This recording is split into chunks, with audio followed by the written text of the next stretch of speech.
So I have heard that you are curious if every map of the Spring 2024 campaign can be finished after swapping the finish line with the start block. No? Well, so it seems like I prepared this video for no reason. Well, maybe you would like to watch it anyway. My hard work would not be wasted. I promise you there are some really cool records here. Like, right here, maybe the map is not very interesting right from the start, but here we can see the world record driver doing some interesting pathfinding. Trust me, it will get even cooler later on.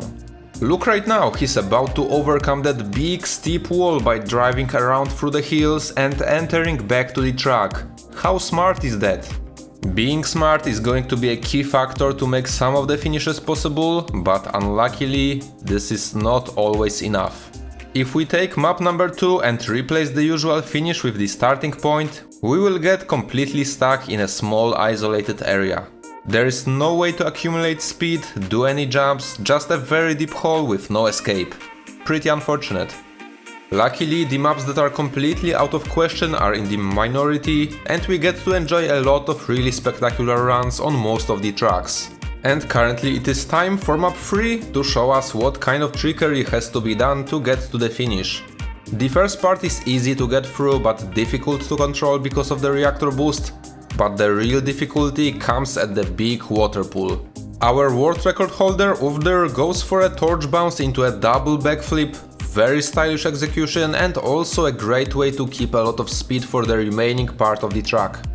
But this is not the only way that can be used, and this makes this map so much more interesting. Slippery Beepery does a small backslide on the side of the pool and enters the last part of the track smoothly.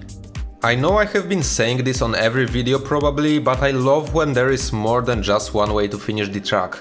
After all, I'm part of the most famous shortcutting team in Trackmania. Anyway, here on map 4 the drivers could chill a bit, as it's mostly racing based. You have to cut a corner here and there, but you mostly follow the regular path, but in the opposite direction. The fight is really close here, cars are right next to each other, but the times in the corner already spoil who will be the winner, so there is no big surprise. We are on the map number 5 now, and just by looking at the times we can already expect another close battle for the victory. So far the top 2 is super close and number 3 lurking a bit behind but not falling too far, keeping the good pace. We go through the looping and then there is a long plastic section that feels a bit awkward being driven in this direction, but nothing that would scare the brave warriors of Trackmania, whatever. Anyway, just the last straight line left and there we go, another map done. Now it's time for map 6 and we start with the camera pointing in the wrong direction, great. Sorry, I'm too lazy to render this clip again to make it look better, I put all the blame on the replay editor doing weird things. It doesn't matter too much as it's already working properly, showing us the close fight between the drivers. This is another one of the easy maps where you can just get through the map without any complicated pathfinding. Just try to drive quickly and you can jump to the next map, being the number 7 already. This one also does not present much of a challenge as you can just hug the road and don't let go until it takes you to the finish line. As a fun fact, I can tell you that the world record holder on this map also has a world record on the original map and also on the checkpointless version. I haven't checked any other altered campaigns, there might be even more there, but yeah, you can easily tell that he enjoys this map. And the map just now entered the hypersonic speed section. It gets really difficult to control the car on these wooden roads, but Rinte managed to keep cool and jumps to the finish line. However, nobody is going to jump into the finish line on map 8 though, because it is just another impossible track. Similar case as on map 2, you just start inside a crater that cannot be escaped. Pretty unfortunate, but can't do much about it. Let's just jump to the next track. Map number 9 is actually pretty fun to play. It starts with a bobsleigh where you have to put your car perpendicular to the anti-booster to not get any of the slowdown. Then we have a pretty bizarre angle for the next turn and this is where Captain Salmon loses the lead and drops to the 3rd place. Not for long however, as he is pushing forwards. Now we are about to enter a very tricky dirt part with a couple of small drops. This is the most important part of the track as you can win a ton of time if you get the lines correctly. After that we have another short bobsleigh section and an easy finish. Map 10 is going to be an interesting one. Right from the start we have a very unusual situation with a grass to ice transition with a sharp turn just after. Then we can see the drivers going for a switch into the rally car. This is necessary to have a smoother transition onto the wooden road with the small bounce on the fence. After a short stadium car part, we jumped back into the rally car just to switch back to the stadium again. This is the gimmick of this map, the car transforms quite a few times here, and whenever there is an option to pick stadium or the rally car, the later one is being picked. At least on this version of the map. Just the last few turns left and another map is done. The next map, map 11, starts with an instant drop down onto the scenery. The usual finish block is placed on a wall ride, so swapping it into the start block obviously couldn't work too well. The challenge here is to find the best line through the downhill, and currently Basterino is showing how it should be done. We entered the regular map area and conveniently it was possible to access it in the area before checkpoint number 1. That means that all the other remaining checkpoints can also be collected just by driving the track like you normally would. The regular track also has a shortcut which will not be used here. You can skip a part of the long corkscrew and the slow motion gates by jumping away with reactor boost. It's pretty tricky and it would only make the hunts so much more difficult, especially since the finish on reverse version is much trickier to get right as well. We start map 12 in the start ring, a block which had to be crafted specifically for the reverse maps. This is also not the greatest way to start driving, so the drivers have to go through the map's surroundings, searching for a way to get back onto the track somewhere. Well, here we go. This is somewhere around the middle point of the regular map's way, so it is still possible to drive a big portion of it without any complications. I remember trying a lot of different ways to beat this map as fast as possible. Even driving everything backwards was not a bad option at all. Backwards driving is pretty decently fast on off-road maps, and it's even more powerful when there are anti-boosters that you have to cross.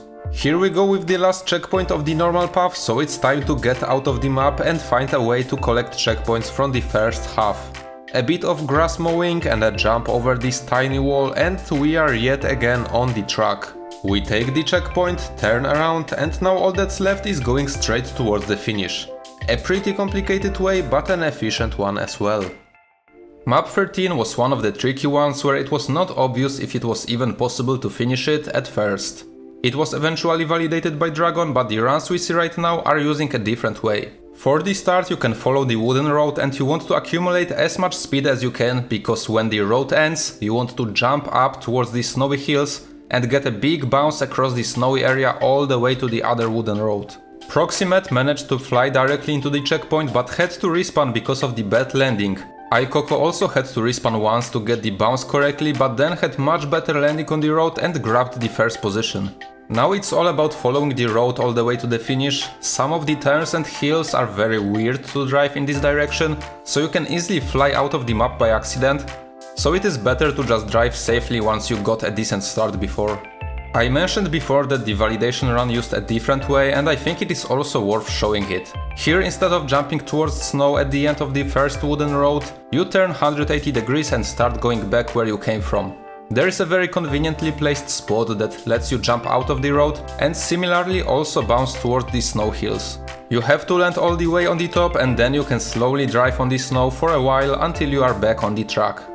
I'd say that it looks a bit easier to do than the way used by the top 3 records, but you can clearly see that it is much slower because of all the backtracking and slow snow driving.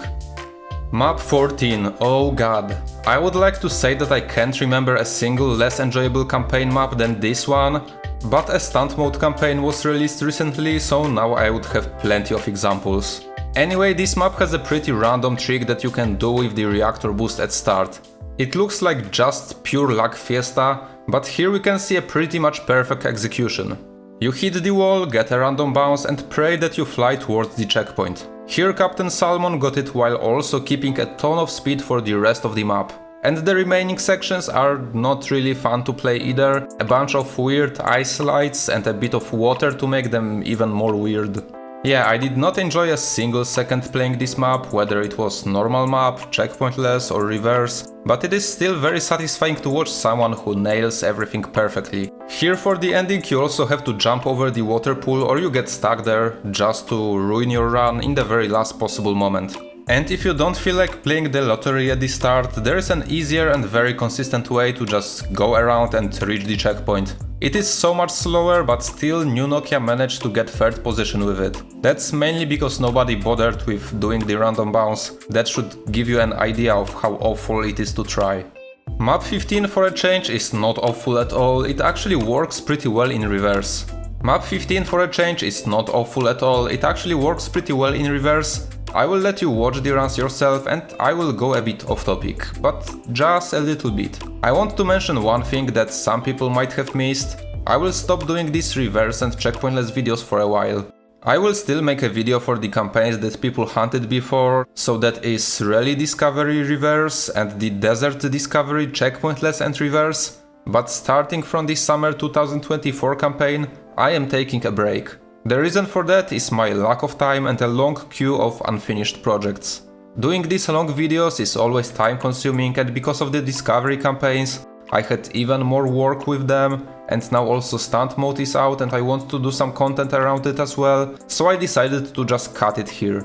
That only applies to the videos, so the campaigns will still be made and posted in my club, and I will still be doing the playthrough streams. But I just want to let everyone know that if you wanted to grind the maps for hours to make it into the video, you can chill a bit now. I already made an announcement on Bad Ideas Zone server about it and talked about it on my latest streams, but still someone might have missed it. Well, that's everything about it, let's get back to our reverse tracks. Here on map 16 the idea is pretty simple. You find the fastest way to get to the start area to grab the first checkpoint of the regular map, then drive everything like you normally would, and then again try to reach the same starting area. This is also a map where I know people tried to take all sorts of different checkpoint orders, but in the end, driving all the checkpoints in standard order turned out to be the optimal solution. Right here we reach the finish, or the start I should say, and we can keep the momentum to just keep on going through this little road area behind and then onto the grass. From now on you have a lot of space to work with, you can do some grass wiggles to pump up the speed even higher, you can set yourself up for an optimal turning radius until you find the finish to end your run. Now map 17 features a weird trick, but first we need to transform to the rally car. Then we approach the red booster and we can just go right past it with this weird left-right combo. Who would have expected that old cars from Trackmania Original will have some weird interactions with the new blocks? Well, I guess everyone but Nadio. Now for the rest of the track you can mostly just follow the roads in opposite direction. I can see the drivers using the wiggle trick anytime they are on the penalty grass. To be honest, I didn't know that's a thing until now. Maybe I'm just not the biggest rally car enthusiast, but I don't think it was a thing you would do in older Trackmania games either. It surely does work with Desert Car, because if you tap left-right you will be partially driving on just two side wheels, and that gives you less ground contact, therefore you lose less speed. But what's the explanation for that with a rally car? I don't know. Anyway, with some slight trouble you can reach the finish with complete reverse path, but you can also use a small reroute for the last segments of the run, just like iCoco decided to do. You basically go towards the finish, which is the start of the normal map, and you drive the normal map, until the point where you have all of the checkpoints collected. Then you go to the finish again. It is slightly slower because you have to go the extra mile to connect the segments together, but it is still sufficient enough to be a run on the podium. It's also pretty funny because only second place used this way and first and third didn't. Now map 18 is going to be one of these less interesting remixes. You start in the ring, you drop down and you are basically at the beginning of the normal map. Then you drive everything normally and at the last jump just go to the start area again. Yeah, I don't have much more to say about this track, you can just watch the fight between iCoco and Leones.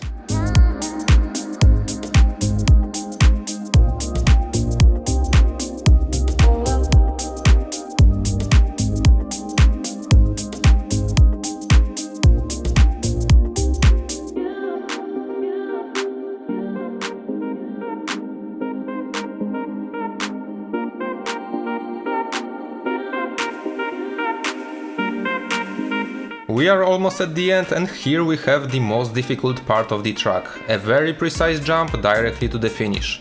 You slightly miscalculate your speed and you can very easily crash into something and ruin your run. Now we arrive at map 19, and this one will have some pretty tricky parts. First of all, you need to enter this bobsleigh turn, and from my experience it is rather difficult to get it smoothly like the drivers here got. Shortly after we arrive at the reactor boost, which will help with traversing through this big penalty snow hill. It would be a big pain without it. The reactor gives a nice boost towards the sharp wooden turn and an entry into a long ice slide. Once you are on top, you have to aim towards a smooth entry into another bobsleigh, and here you also have to put your car perpendicular to the anti-boost to get behind it. One last small ice slide left, and this is the end. Is map 20 going to be the end of the maps that are possible to finish in this campaign? Well, nope, but it is going to be a small stopping point. This map has just way too many elevation changes that you have no way of crossing in reverse. There is no way to escape the map, so you also can't do a dragon eat or a stadium roof jump, and even if you somehow overcome all of the obstacles, you get blocked right in front of the finish. With current game state, I don't see a possibility of this map getting finished. Map 21, oh boy, this map is hard. Right at the start we are trapped in this water pool that only has round edges everywhere. That means that you can't do the standard pool escape technique, and you have to go for this weird bounce on the wall into an instant climb. Only 4 people finished this map, the 4th place displayed on screen by Mocha is the validation run. And you would think that this is the only difficult part of the run? You are wrong. For a while you can just follow the roads, there is a lot of slow driving in the water, nothing too exciting. You can relax a bit now, seeing how your car has changed into a duck, fish, boat or whatever, just driving underwater, making the driver suffer from lack of oxygen. Well, this is not a relaxing view at all. There is a lot more of underwater driving, this is pretty much a theme for this map. If you remember the original version, then right there you start deep underwater in the first seconds. A bit more of Mermaid Simulator and we reach the wooden roads, but just for a moment because there's even more water, hooray! It already felt weird watching the car not being submerged for a few seconds. So let's go back, I want to go back into the water, this is my new home, I don't want to leave the water ever again. Well, we are actually going back because there was a straight wall there that you wouldn't be able to cross. So instead, we go to the place where we could use a reactor boost to maybe fly somewhere else. You know what, water is boring, let's turn into a drunk mosquito and just randomly change directions in air. This is more fun than just being a fish.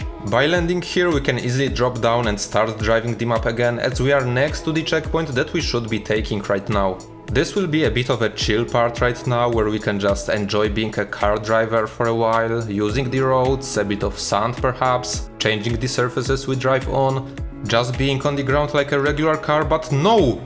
I lied. We go into the water again. Our marine ancestors are calling us to come back, to reunite with the underwater kingdom. This is our last destination. The identity of our vehicle has been settled. We are a creature of the depths of the ocean right now, and we will stay here forever.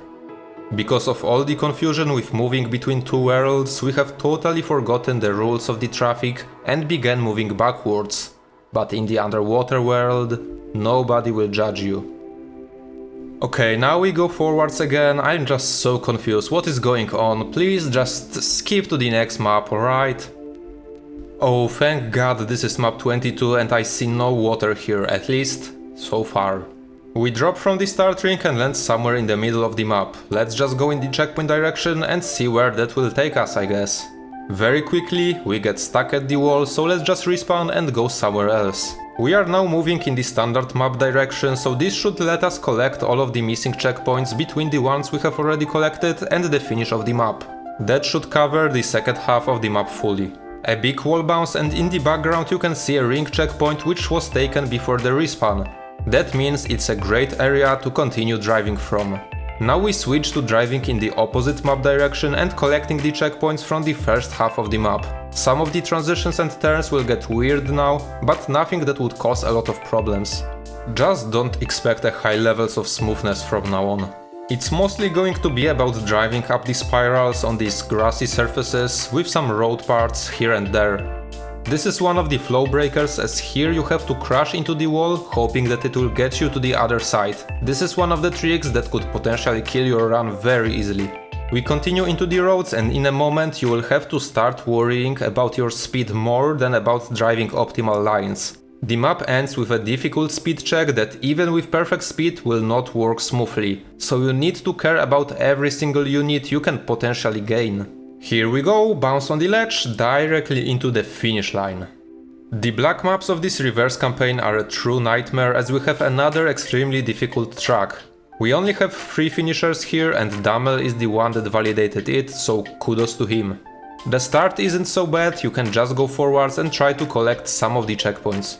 Here you can do a water bounce to get to the other side, but that's it when it comes to regular driving, as you pretty much get stuck here. So what's the solution? Jump to the grass and start building up speed.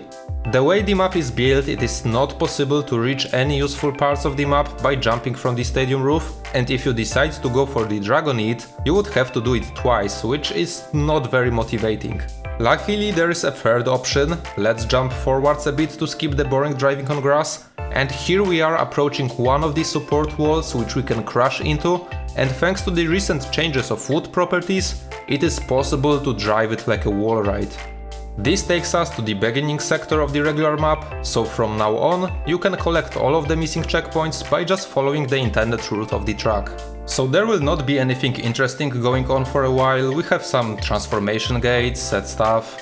Actually, have you ever wondered what happens to the driver when the car changes? Is he changing as well, or is it just the car around him? If the driver changes as well, then where does he go? And what does he feel after the return? I would love to hear some stories about the Trackmania lore from the developers. Or maybe the community should start making their own theories, and this can go really bad, I guess. Anyway, we are back at the spot where we jumped to the grass previously, and sadly you are stuck in this position as well. So you have no other choice but to do the wall bounce, climb, right thingy one more time. I will skip this part of grass driving as well to get to the important part sooner. I'm really impressed by this world record time. I have no idea if it was just all about luck or is this actually consistent, but I'm not really tempted to even try it out myself. Do you remember what I said about black maps being a nightmare? Well, here we go with another one, map 24. Right at the start we are in predicament as we drop to the penalty snow, and it seems like there is no place to escape. The drivers, however, have an idea about what to do, and this idea on first glance makes absolutely no sense at all. So basically you want to get close to this wall, hug it in parallel position, push the acceleration, and for whatever reason it just works. Yeah, try showing this record to someone who never played Trackmania and ask if any of this makes sense. It takes a while to make it to the top, but it is 100% consistent and it's probably the only way that you can escape this area. So I guess we should be thankful that such tricks exist within the game. We are almost on top, and then you have to steer away at the correct moment to reach the plastic surface on the side and get the grip on it.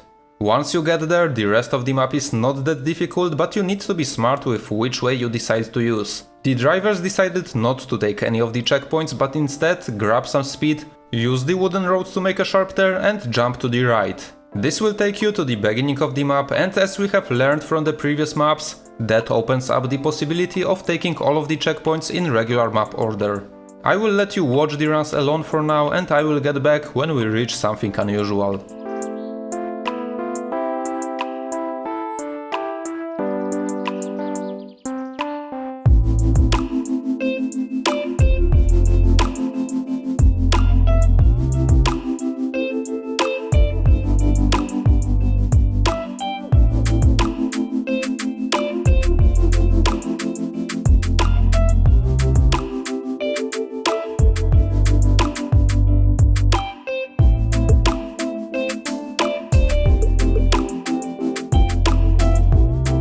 Alright, here we are close to the part where we have been at the start of the run. We can grab the checkpoint on the plastic, then go towards the ring checkpoint and respawn back. This is why not taking that plastic checkpoint before was very important. It is just more useful if taken at the end of the run. We do the same jump to the right side and we are just one turn away from the finish of the track. Nothing would suit the end of Nightmarish Black series like a good final boss fight. Map 25 is a map with only 3 finishers. AR, who's in second place, actually finished it twice. First time on validation, and then he improved the record when the campaign was officially released. The very start of the map is already a huge pain, as you have to leave the start ring, but you can't just drop anywhere below. You actually have to drop on one of the layers of the hills on the side. But this is not even everything. Now, a long journey of climbing up the hills is ahead of you. It takes a long while to climb all of these layers, so I will speed up the process a bit, but you should know that it is really difficult. Climbing the hills with a stadium car is a skill that only a few players have mastered, so it's not a surprise that this track does not have more finishers. Already the start ring drop is really annoying to get, but then there is just so much more annoyance in front of you. This was the last layer that had to be climbed, but even then you can't relax yet. Now you have to go up this grassy hill and drop to the side of the red anti-booster to go past it, and then there is another red anti-booster ahead of you. The second one can't be skipped in any clever way, so you just have to slide across it, hoping that it will not try to push you anywhere against your will. And guess what we have here? A third anti-booster. Same trick again, just slide across it and make sure that you time your slides correctly. If you manage to get past all of this, you can finally reach your first checkpoint of the run to save your progress. Quite a lot of work had to be done for this moment. Luckily for the rest of the map you don't have to be in full focus mode anymore. There are still some tricky parts as you are driving in the opposite direction to the normal way, but it shouldn't cause any bigger issues. Plus, you can always just respawn if you fail something. Now I will let you watch the rest of the run while I start making some closing remarks, as this is the last track of the campaign. In general, I have to say it was one of the most difficult campaigns we have had so far. The Black series was full of all sorts of hard and bizarre tricks, and on top of that we have 3 unfinished maps, which is a pretty bad score in comparison to older campaigns. Still, I'm really happy with how good the records were on the remaining maps. A good display of creativity and skill from the community. You can all be proud of yourselves. Even if you were not in the video, you can still be proud of yourself. Oh, right now, take a look at this. An ice slide cancel into backwards bounce. Really smart trick right here. Even the last moments of the video are filled with some crazy stuff. We are now getting really close to the finish, just few more turns on these castle walls and we should be done. But don't go away yet. I also want to show you the overall standings of the campaign. We have Aikoko with a very big lead on the first place, on second place we have Mahogany, who managed to finish all of the hardest tracks, and on third we have the veteran of the reverse and checkpointless campaigns, Basterino. I would like to thank everyone for playing the campaigns and for watching the video. If you enjoyed it as well, I would appreciate it if you subscribe to my channel for more content. I would also like to give a special thanks to my channel members for their constant support. That's everything, have a nice day, goodbye.